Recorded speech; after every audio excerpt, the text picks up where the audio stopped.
Hello and welcome to Redstone for Newbies, a 5-minute video, and because it's only 5 minutes, we better get to the actual redstone. So let's quickly go. So this is a piece of redstone. When you power it with a lever or button, it will turn on. When you unpower this lever or button, it will turn off. The maximum distance that a line of redstone can go without a repeater is 15. You can also power blocks and get a redstone output out of the block like so. With this repeater here, you can travel 15 blocks and then another 15 blocks.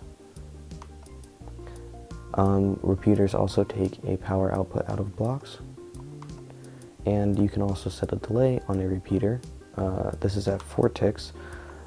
So what a tick is it basically measures the amount of delay, and so this will take a longer delay than this over here because this is 1 tick. So it's just barely less than instant. Then right here, you have a much longer delay. Right here, you have a redstone torch tower. What a redstone torch does is when you power this block, it will turn that redstone torch off, which means that this block won't be powered anymore, which means that this will turn on, turning on the lamp. You can also power a block and take a redstone output from underneath the block.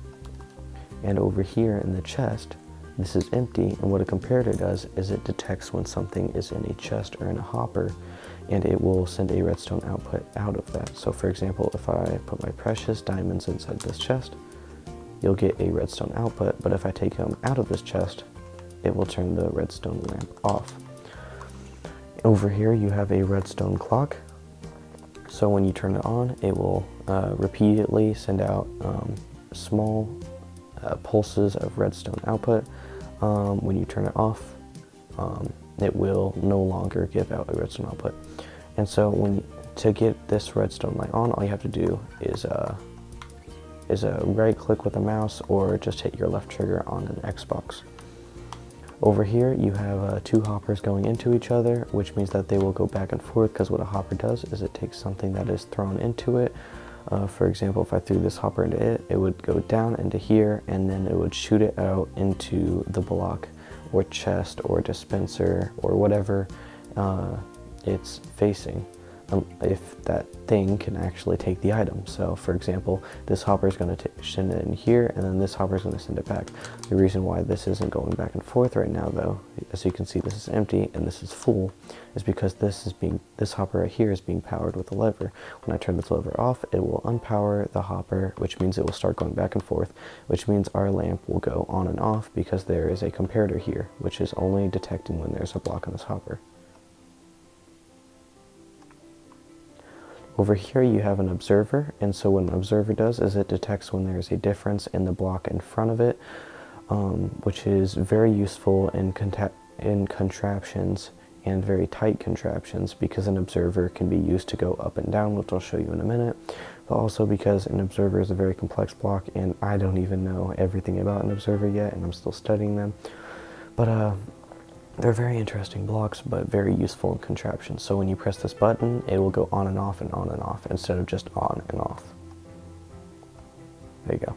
Because it sends a quick redstone output for every difference it realizes in the block when the button goes down and when the button goes up.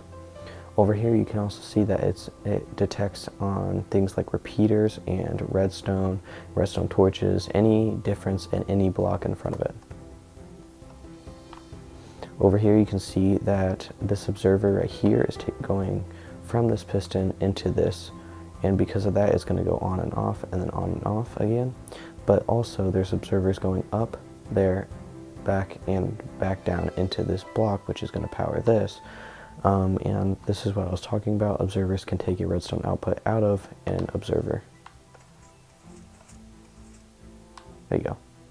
So these are the 2 different types of pistons, a normal piston and a sticky piston. What a normal piston does is it pushes, doesn't pull. Sticky piston pushes and it does pull. Over here you have a normal piston, over here you have a sticky piston. So what this is going to do is it's going to push, not pull. This one's going to push and it is going to pull. So what it did here is this pushed over the cauldron, which means that the comparator is going to get powered and it's going to turn this lamp on. While this over here, it pushes, powering that lamp, but when it pulls it back, it's no longer powering that lamp. Over here, you have a button that when you press it, it's going to shoot the item from the dropper up into the hopper and then back down into the dropper. And so this is going to turn off, then back on. And over here you have a T flip-flop using a similar idea where this dropper is going here, this dropper is going here, this dropper is going here, and then the hopper shoots it back down into there. So right now the block is in this dropper right here, which means that the lamp is on, but when you hit the button, it is no longer on, and then when you hit the button again, it turns back on. That's the end of this short redstone tutorial. If you have any questions, leave it down in the comment section below. And this is no longer 5 minutes, this is 6 minutes. So I have to change the title now. But go check out Mumbo Jumbo. He knows a lot more than I ever will. Thank you, and I'll see you all next time around. See ya.